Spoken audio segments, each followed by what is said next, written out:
আসসালামু আলাইকুম। Hello guys, আপনারা কেমন আছেন? আজ আপনাদের দেখাবো আমাদের মোরঙ্গজের বাজার। এই সেই মোরঙ্গজের কাপুরিয়াপট্টি বাজার। এখানে কাপড়ের দোকান বসে। এই দেখুন দোকান, অনেক ওদের কাপড়ের দোকান আছে। ফুটপাতেও অনেক ছেলে মেয়েদের এবং বড়দের জামা কাপড় আছে। কাপুরিয়াপট্টি বাজার।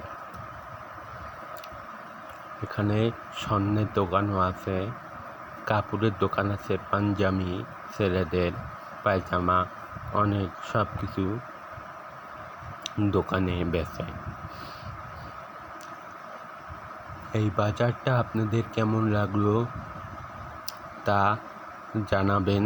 ধন্যবাদ। আজ এ পর্যন্ত। আসসালামু আলাইকুম।